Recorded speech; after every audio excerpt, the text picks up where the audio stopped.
we're strengths based, so we're not going to play someone who can't do a job. I don't like the word disability. I like the word ability, and we like to focus on what someone can't do. They've probably been told their whole lives all the things they can't do. So I want to focus on the things and focus on what their strengths are. Everyone has strengths, so we can actually pivot a disability into a strength. Welcome to Unlocking Commerce and Business. I'm Connie Davis. Like a lighthouse cutting through fog, this marketplace of voices illuminates where commerce systems break down and what's already working to repair them.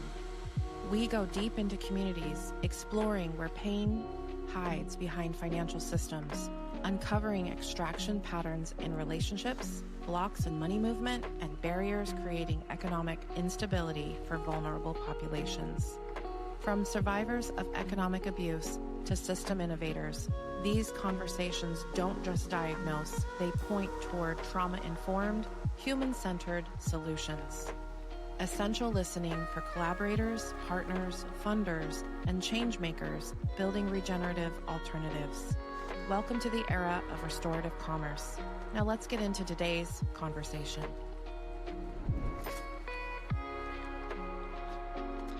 All right. Thanks for tuning back in, everyone. Today is an incredible conversation that I have been looking forward to having all week with my guests, David Caldas and Charlene Dodge. They are here with us to talk a little bit about the conversation around what we call as a community disability, disabled persons. What I want to do is just welcome you guys to the show and give you an opportunity to just introduce yourself, talk a little bit about your background, and why you got into this work. So David, let's start with you and tell us a little bit about the organization that you started there at Hope Services. Sure. So I'm David Caldas. I'm the Executive Director of Operations at Hope Services. And so we were actually founded by Cindy Bray. She's our founder and CEO. And she started this 23 years ago, really because of her daughter, Danica. She has a daughter living with disabilities. And she's finishing high school, and she was just saying, what's next? A lot of the services at that time ended for people living with disabilities. And she said, my daughter still has more to offer the world, and just didn't know where to turn. So she kind of fell into this business just looking for, like a lot of people do, services for their own child. And that's kind of where Hope Services was born. She was looking for services, went to a meeting, and walked out with a job. She actually went with a meeting of other parents, and they were starting this new program with vocational rehab. And they kind of looked around the room. They're like, well, the only thing we need to get going is someone to do this. And they looked at her, and she said, you know what, I think I can do this.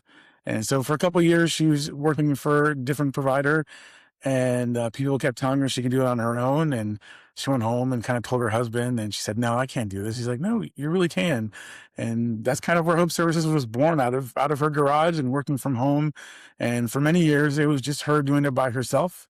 And from there, we've grown to an organization that serves 10 counties in West Central Florida. We have a brick and mortar here in Land O'Lakes now, where we've added vocational training, we should get into later as well. That's kind of the really cool organic story of Hope Services. It just started with Cindy and Danica just looking for services for her, and grown into last year we served almost 700 people and placed them in employment. So came from just one person looking for one job to serving a large number of people, and even getting into some other populations as well. That's incredible. Thank you for sharing that background with us. And Charlene, how about you? How did you get into this work? Well, honestly, I got into it because for many years, I was a copywriter, and a little thing called ChatGPT came along, and I kind of did a pivot, and I've discovered hope. I'm like, this is awesome. And, with my background in marketing and whatnot, it fit in perfectly. And I discovered, and also I come from a background, my mom had MS, and she would have loved to be, with an organization like this. And if I knew about this back then, I feel like, she would have had many years of work because she loved to work. She's like me. So this would have just been an amazing thing. So, with that kind of being close to my heart. And then also I had a couple of struggles of my own. And like I said, I discovered hope, and it was like the perfect fit. And I absolutely love what I do. I'm a community liaison, and I'm all around about meeting so many people and spreading the word. So I absolutely love what I do, and it's for a wonderful cause. So That's incredible. And that's so incredible. And I know we met at a networking event, Charlene. And, part of the things that I do here is I try to get out in communities and explore stories. There's so many stories out in the community. And there's so many individuals that I think, what this show is about unlocking the exchange of value between people. And I call it commerce. A lot of people go, what the heck is commerce? What does commerce actually have to do with podcasting? And my whole point for podcasting and using our voices is right now we're exchanging value with one another. And that is what I'm trying to help people remember is let's go back to restoring human to human value exchange instead of this transactional nature that we kind of are in where it's like I hand you money and you buy something for me and that's commerce. Commerce is so much more than that. So if I were to ask you to think about this population, David, that you guys serve. You mentioned 700 individuals that you've been able to help them reactivate the way that they exchange their value through employment. What does that journey look like for someone that goes through the programs? Because you have so many different programs that you offer through your services. Can you tell us a little bit about kind of what that experience or that journey looks like for someone that finds you?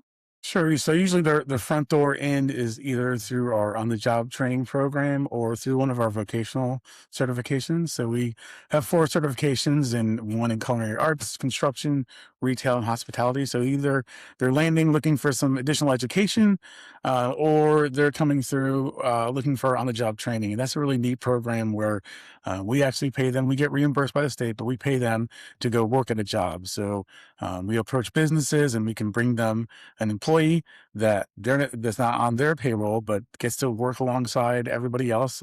We ask them to be treated just like anybody else that's employed there. So if they're late, then they need to be written up for being late and the same expectations.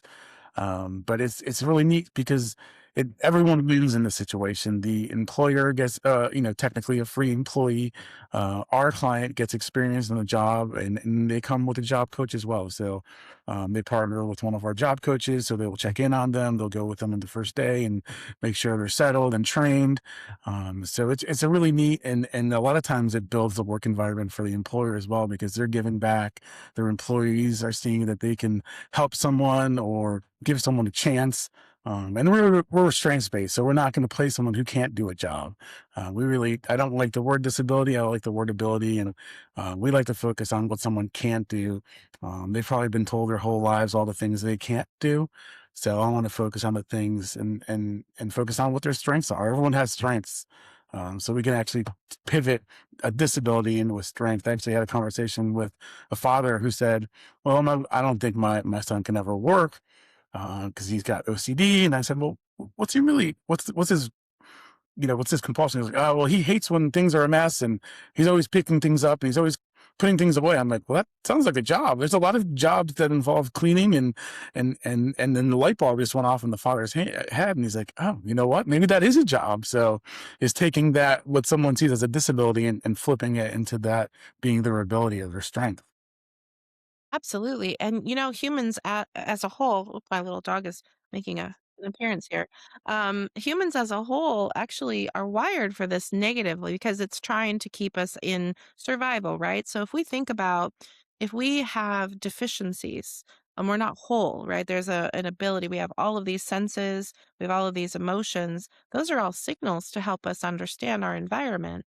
And I believe that, when we get into these framings of a disability, that is subjective, right? Because we have, as individuals ourselves, strengths, and strengths don't always um, fit the right role in certain areas. So I love that you have this perspective where you were immediately able to reframe that type of a perspective with the parent or a guardian of someone that has been probably hearing that all of their life, and So let's talk a little bit more about how do you go into a not like an employer and actually build that up? And is there an assessment that you do for certain types of jobs to make sure that that's a good environment for your community, or does the employers come to you and say, "Hey, we've got these kinds of jobs"? Like, what does that process look like for an employer who might be looking for extra help Mhm. and have that, compassionate heart, servant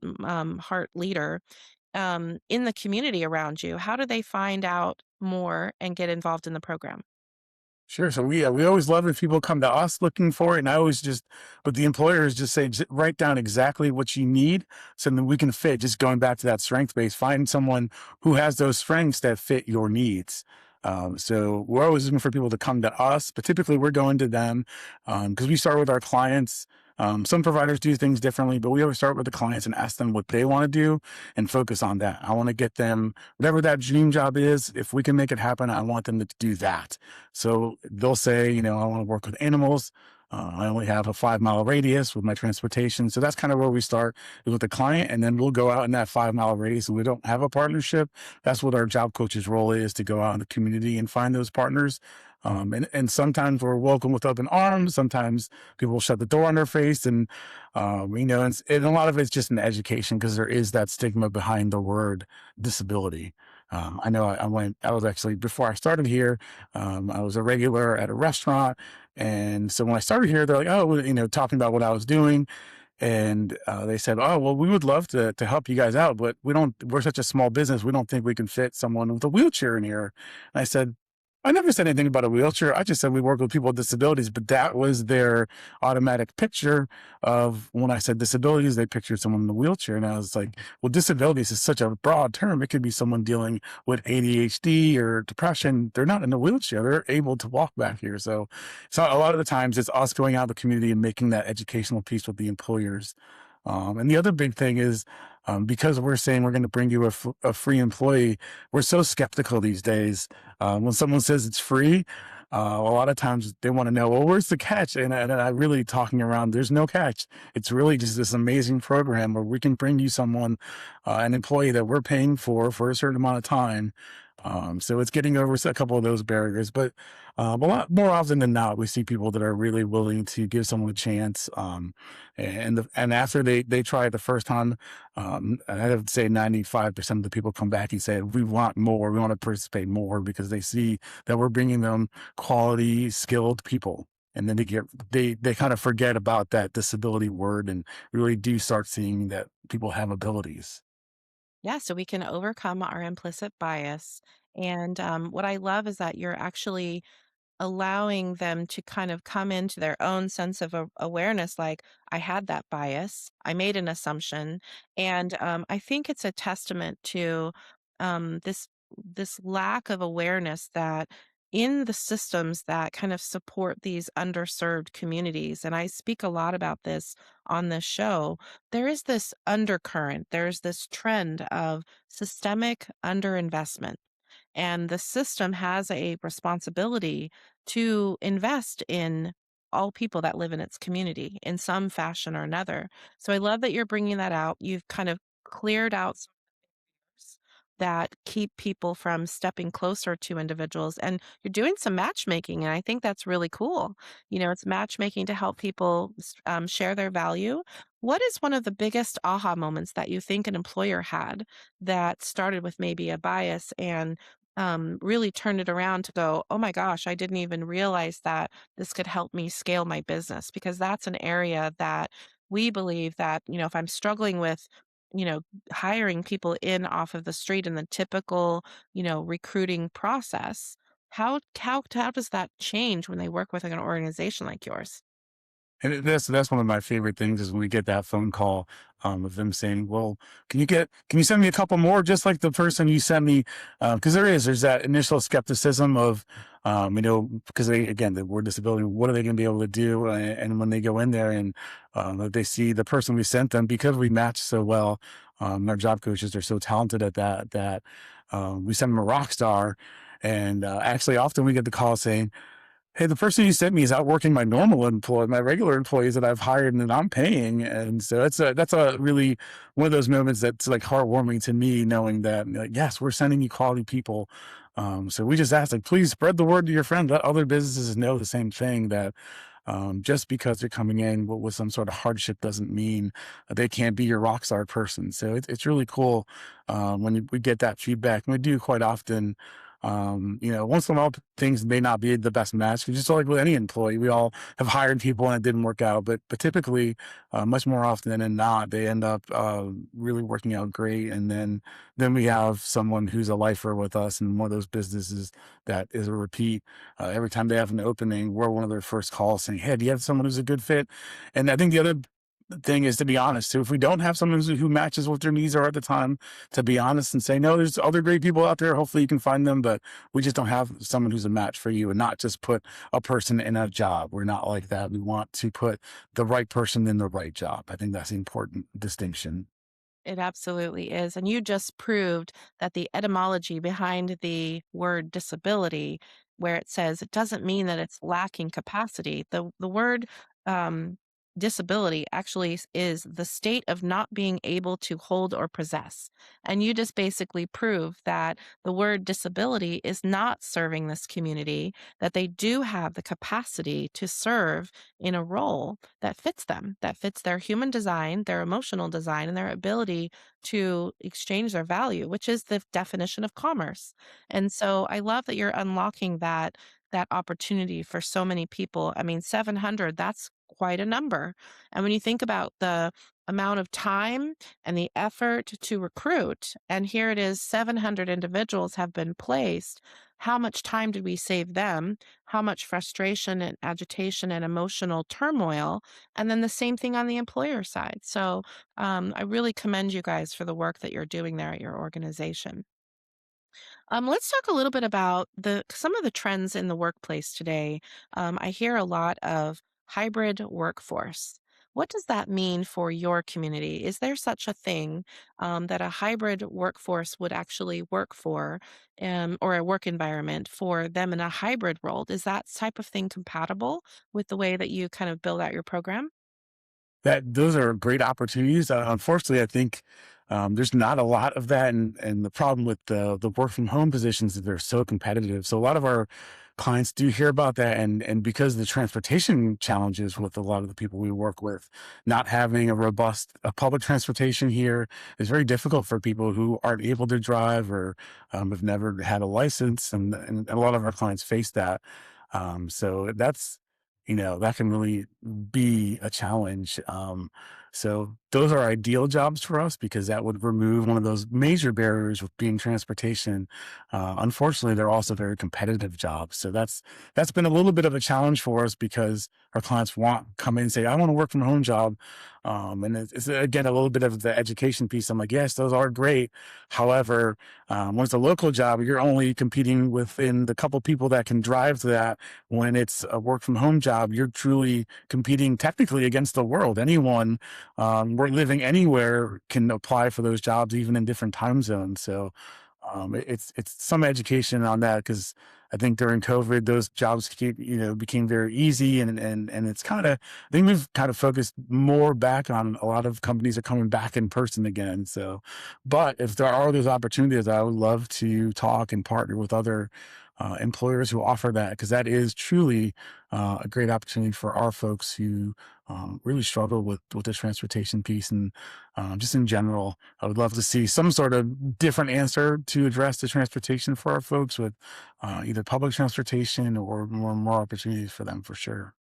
Yeah, and I think I mean, what I heard was an invitation to let's find those hybrid roles that would align with, a community that will have the cognitive ability, will have the ability to, work on a keyboard, talk on the phone, maybe do other things. Talk to me a little bit about the types of skill sets that you really identify in this community that are their strengths, then how that correlates to a hybrid environment. Because I think that a lot of the individuals that listen to the show are going to be in banking and finance. They might be in like some of the blockchain Web3 communities, AI even. Are there things that, organizations that are really focused on the future of roles and what, the workforce looks like that you would say really align well? Sure. And so we have all sorts of different populations. And one that people don't often think about with the community of people living with disabilities is, a lot of people think of everyone who's born with them, but there's people who get disabled along the way. So we have people who have master's degrees, who I've talked to a gentleman who has a PhD, but went through some sort of injury.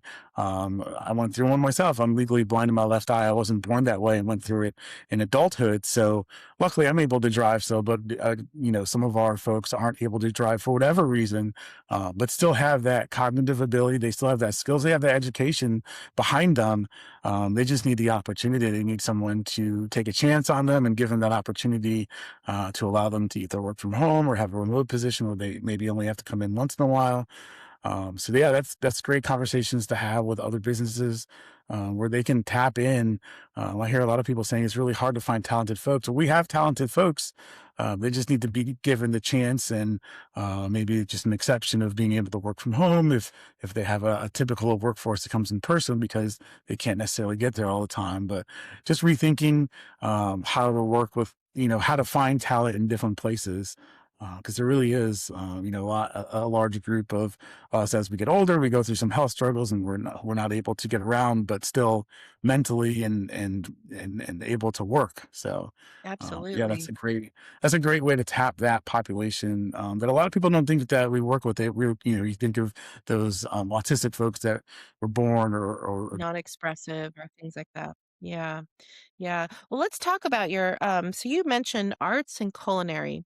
And the reason I want to touch on that is because there's a lot of organizations that are starting to do non-clinical programs and or non-clinical arts or culinary programs for interesting work environments where they want to bring in some of those kind of more trendy things and experiences after work or lunch type of experiences for their employees, or they'll bring an on-site chef. Are those the types of employers that could also open up some opportunities for your community too, if they're looking at something innovative in the workplace as they bring everybody back into the office? Have you seen anything creative like that in Tampa Bay? now, I would love to partner with more places like that. That's a great idea. Actually, I love that idea. We actually were just talking about bringing in some of our students. We do it for we have staff meetings here. So we actually were just talking about our next staff meeting, having some of our culinary students come back and doing just that, doing something that's, kind of a give back to our staff, but giving them the opportunity to show their skills too, because we're certifying them with ServSafe so they can be food handlers. And in our class, they also work side by side with our executive chefs. So to be able to highlight their skills, and then I think that's a great perk that some businesses can give is just some of those fun days to, if people are bummed about having to come back to work because they were so used to working from home, giving them some incentives that make it a little bit more fun. I've always been a believer in it's okay to have a little bit of fun at work because we deal with some heavy situations and it's just to blow off steam at work sometimes. I love that concept and would love if anyone's in that trying to be creative and try to bring things to their staff. I would love to talk to someone like that because then that could be an on-the-job training where they're not necessarily having to pay for that person to come in and do that for their staff through our program. So that would be a great place to collaborate with us for sure. Yeah, yeah. And I love these types of creative ideas because I attended I guess it was last year, I went to a conversation discussion here in downtown St. Pete at USF, and we talked about placemaking. And placemaking being this, how do we bring the community into a place of, gathering, so how do we make it safe for everyone to do that and inclusive as possible so that, the person that has that challenge of transportation or has a economic stability type of challenge can still participate. And that's the area of Web3 and blockchain and these communities that are building online and things like the metaverse we hear, right? Or we hear of Decentraland and we hear of these fun kind of video game like experiences, but they're very, very conducive for organizations like yours with a community that maybe, it's too overstimulating to get out into the, physical community, or it has, transportation barriers. But how do we find ways for them to continue to participate and experience those really cool experiences just in a way that's safer and more aligned with them. And so those are where I love a lot of the work that's happening in the blockchain for good communities. Some of the projects that are out there in the decentralized world of blockchain and cryptocurrencies, kind of really cool, right? There's some really cool community building experiences that technology, like, these types of podcast platforms, there's so much technology out there that we can create some really cool experiences. So those are where some of those ideas come from, David. But yeah, thank you for exploring that because I do see examples of employers that, if they wanted to do an internship program, are internships and apprenticeships something else that could work with your program? So it's what called a lot of different things. We call it on the job training, but it can all be all of that. All of the I above. think big difference with us is that they're paid. So we also talk about volunteers. So organizations who are looking for volunteers, we just say you can look at our person as being a volunteer. However, they're getting paid, so they're actually more likely to show up than your typical volunteers who they might come, they might not. But our person is motivated because they're also getting paid for the time they're there. And there's a job coach that comes alongside them. So if they're not showing up, there's going to be someone who's coming behind them and saying, where have you been? Yeah, So that's any of those different opportunities. However, they're called on the other side. For us, it's all on the job training. It's a paid on the job training. So anyone who's looking for an apprentice or any of those things, and the goal is to turn that into them having a job offer. That's the idea. So that's it's the fantastic. apprenticeship that they're looking to build. That'd be a great opportunity too. That's And talking about technology too, that was a good segue into one of our programs. We have a program called FAST, and we actually have a whole library of assistive technology to help people with disabilities, and that's been a really neat area for expansion with technology and AI, where we're able to open new doors for people with disabilities through that technology. And we have it's a lending library that we have. It's completely free service. So anyone dealing and they don't have to have any sort of diagnosis, they can come here and check things out. Kind of a try it before you buy it. You try it for 30 days. I know I've been playing with our meta glasses. And so that's a really neat where you're talking to kind of some of the blockchain and some of the technology based things, where those two worlds are coming together for the visually impaired, or even for some of our folks with disabilities, because the glasses have the two cameras on them. So for someone who's visually impaired, they can actually go live. There's a volunteer organization that can actually see through the cameras and can guide someone around. But then also the AI that's in those glasses. I know when I was going through my vision issues, there was a point where I was going to the grocery store. I couldn't even see what was on the can in front of me. So you can just say, "Hey, Meta," with those glasses, and ask it to read, and it'll tell you exactly what's in front of you and what the label says. So that just opens new doors for all different kinds of disabilities, and so that's a really neat place where we're coming together with that technology. We also have a robot arm that is actually able to feed someone now. So someone who's lost the ability to feed themselves, we actually have a robot arm that's operated with just a click of a button that can bring the food up to someone. So just life changing things.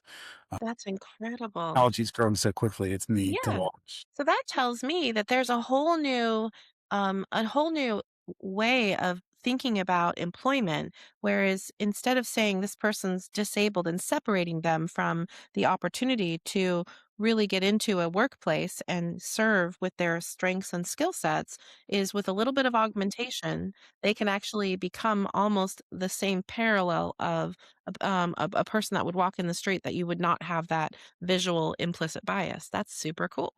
Yes, Yeah, and that's even super especially cool. visually impaired, there's a lot of technology with being able to use computers now because you can talk to them. Even for typing, there's a lot of speak to talk programs. So it's opened a lot of doors for people who didn't have those opportunities anymore, still cognitively able to do the job, but not physically somehow. So we have things that can augment that now to make them just as able as anybody else. That's incredible.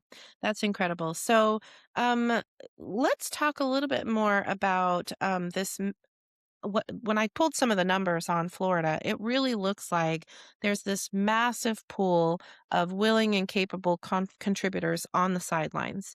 And and before we got on the show, we were talking a little bit about the money side of things.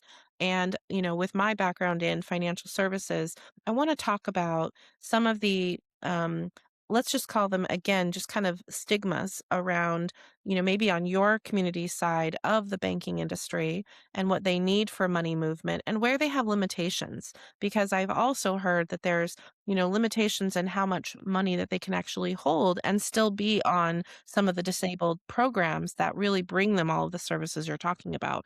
Where is there a conflict there? Can you talk a little bit about that on the money side? Sure. So, and one big area is just educational piece. Again, going back to education, for whatever reason, people with disabilities aren't seen as someone who can be in the, someone who can be serviced by the banking industry. So, a lot of times, when they land on us and we're trying to set up direct deposit for their first on the job training opportunity, they don't even have a bank account. So I think going backwards to somewhere where either in school or somewhere along the lines where that is missing, for our people living with disabilities is that, they need bank accounts just like the rest of us. More and more, there's much less cash and we're a much more digital society. So to think of, a majority of our clients come to us without even having any idea about banking, having a banking account. So I think that first step is that education piece, and the access to it too. So I think that's one of the gaps that's missing there is for sure is that in the banking industry or in school. I don't know where that would happen, but I know we do a lot of education here with our classes and our clients that come through. But there's just more of that and probably more openness for the banks to see people with disabilities as clients and viable clients as well. But then on the services side too, if they are on disability, there is a certain limit, or if they make too much, you definitely have to be careful about that. Luckily, with us, there's an assessment called the WIPA. So we have someone who's gone through training with that very difficult class to get certified. So you can actually do an assessment through us or through other providers that'll give you that number. So then we are very cautious with someone who is on receiving any sort of benefits that we get them employed enough, but we don't go over that threshold because then, they may lose their insurance or whatever other programs are supporting them. So we make sure we're very cautious about that because we don't ever want anyone losing that. So there is a number, there's an assessment that goes along with that. So that's another thing people can come to us for is that WIPA assessment, as we have someone who's a certified person on staff. Okay. Well, Charlene, I want to switch to some questions for you because I know you have such a beautiful relationship there with Hope Services to kind of bridge into the community. Tell us a little bit about what you got going on and how you do your outreach and what you're looking for and what kind of events have you got going on. So I'm super excited to hear about what you got going on. Sure. Well, as you heard, I'm always out and about in the community, doing a lot of going to chamber events, going to a lot of networking events, just meeting people, spreading the words. And one thing that I did want to mention is one of our big events that we have happening, which is Dance Your Dream. And what it is, it's a prom style event for individuals with disabilities. It's ages 14 and up. And it is an amazing event, a lot of fun. Chick-fil-A is one of our sponsors. They'll be there. We have the red carpet that we roll out. The cows are there dancing with the people. This is our 5th year in a row that we're having this event. And this year has a little bit of a theme to it. It's a circus theme. And it's a lot of fun. We even have a couple of people dressing up, including Dave himself. So I've That's been really talking exciting. into dressing up as a ringmaster. We always announce everyone as they come in. So apparently, I've been voluntold that I'm dressing as the ringmaster and emceeing everyone coming in. We actually set up a red carpet, so it's really neat. All the guests that come in get announced, like just like they're a celebrity. Like we have paparazzi there with pictures, so it's a really fun event for the community.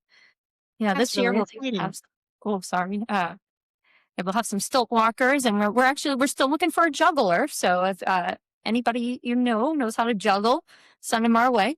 So So we're calling out for the juggling. So if there's anybody in the community that's listening, we need a juggler on April 18th. Awesome. Anything else that you want the community to understand about what you guys might need? sure. Well, for this event, I mean, we're doing this, of course, so people can have fun. And they have a community. They have a space where they can go to enjoy. And but along that, it does come, this does help our facility because we have a training facility actually at the very facility that we're speaking from right now. And we train for construction, for hospitality, for retail. And, we have our culinary program too. So, to help support the programs here, we are asking for sponsorships. So we do, I don't know if you can see that, but it's all on our website. And if if anybody cares to donate, it's super helpful for us. We'll spread the word, that you have donated. We have different packages. So we're definitely open to that. Um, in addition, in conjunction to this, if some of the ladies need some dresses, we have an event coming up next week, which is the Gowns for Girls event. Um, we have a very generous donor that's donating a whole, I think it's about 2,000 dresses that she's bringing in.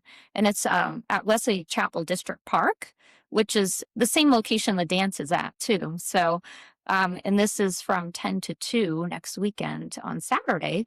So, come see us if you want to sign up for this dance and you need a dress. It's free, absolutely free. And she has some gorgeous dresses. So, That's incredible. What kind of corporate donors would you love to contact you? Like what kind of like if they have inventory or specific types of supplies, is there something that you guys would really look for in a corporate donor? well, I mean, we have absolutely, we'll basically, we're happy to support anyone that wants to support us. So, I mean, of course, people that, companies that would work with us and work with our people. So, in other words, like Chick-fil-A, we have a lot of people that work at Chick-fil-A and they're one of our sponsors. So, I mean, we are happy with anybody. And so, yes, we also are taking baskets and whatnot too, because we do raffle off baskets. So, we'll take, in-kind donations in that sense as well if you're local. And yeah, I mean, anybody that wants to help, we would be very grateful for it. So, That's excellent. I feel like there's an incredible exchange of value at the community and the individual level. And I really think that it's exciting opportunities for working together, right? To keep people moving and thriving in the communities that they live and work in. So, is there any other closing thoughts, David, that you would have for where your organization is headed through the rest of 2026 that you'd want to share with the community about how we kind of get these individuals up and out, not making them locked up in all of the, kind of just being stuck at home? How do we help them contribute the most? Sure. So I think the biggest piece is our businesses out there to want to partner with us if they have a position they're looking to hire, if there's a position they've always wanted to hire, and they're really interested in this on-the-job training opportunity. Just someone who's willing to give someone a chance, and I think they'll be very positively surprised of the opportunity to meet someone and see them grow and flourish in their on-the-job training and hopefully keep them. A lot of times they'll feel like, oh, we can't get rid of them after out of job training, and they end up hiring the person. So definitely companies that are looking to want to partner or support us in any way. I'll mention the website too. I don't know if we've said the website yet, but hopegetsjobs.org. They can find out all of our contact information about the dance. It's all on our website. Our Facebook too, if you want to see some warm and fuzzy stories every time we get someone in on the job training or a job, as long as they're okay with being posted, we usually do a story and a picture with them in front of the business. So we do try to cross promote as much as we can for those businesses who are partnering with us, and again, giving someone an opportunity. So try to give as many shout outs as possible. So definitely follow our Facebook and our Instagram pages as well, in our website for all the latest information about us and what's going on. And again, if you want, there's so much negativity I feel like on Facebook. So if you want a good story and if you want to smile, go through and read some of our posts about the young men and women and adults that we work with that are either starting their first opportunity or getting back into the workforce and some of the partnerships that we have with that. I think it's incredible. I think there's nothing more empowering than transformation and watching someone go through that. So I'm really, really excited to check out the stories myself. It's always uplifting, you're right, to kind of offset all of the negativity that's out there. So thank you for bringing that up. We'll make sure we'll put all of that in the show notes as well. And I'm just really excited that we had this conversation today because I think that you revealed some things that can help break down some of the stigmas, can help ensure that commerce flows where it can flow, and that individuals of all, abilities and capacities get to exchange their value. So thanks again for being on the show with me, guys. Sure. Thank you for having us. I think one of the biggest things is getting the word out there. There's so many great services and service providers out there, and a lot of times we're just a hidden gem because people don't know about us. Luckily, we have someone like Right. Charlene in our organization who gets the word out there, but there's still people I run into every day that are right around the corner from us that never knew you guys existed. So thank you for getting the word out there about all of the causes that you support and that you're getting the word out there. More of this needs to happen and more of this positivity too. I think again, there's so much negativity out there, and in the middle of doom scrolling, to hear a couple positive stories and see a podcast like this, I think is very important. Oh, well, Yes, thank you thank so you. much for that, David. Certainly part of the mission. There's some really incredible conversations that are happening here. This show is for change makers and thought leaders and city planners and municipal planners because we can and we must collaborate really to truly repurpose all of the amazing things that we've already built in our communities. And now it's about really connecting humans because we've got so much technology and so much convenience that there's a lot that we can do with all of that we've already created. So thanks again for being here. All Thank right, you so so we're going to much. wrap up. Thank you all for listening in. We'll have some information in the show notes. And again, just check out Hope Services. There's so much opportunity to truly unlock the capacity in so many of these individuals in these communities, like David's. Thanks again. We'll see you next time. Thank you. Thank you for listening to Unlocking Commerce and Business. If this conversation resonated, here's what you can do. Subscribe for weekly conversations with survivors, innovators, and change makers, building regenerative alternatives to extractive commerce. Share this episode with collaborators, partners, funders, and change makers in your network. The people ready for restorative commerce need to hear these voices. Drop a comment below. Tell us what patterns you're recognizing or what solutions you're building. We read every one. Commerce is everywhere, and healing extraction patterns inside our communities creates regenerative commerce outside. Like a lighthouse, we're here, exploring and cutting through fog, pointing toward what works. Welcome to the era of restorative commerce. Until next time, explore courageously, build sovereignly. You are the source and store of value. This is Connie Davis signing off. Thank you for being here.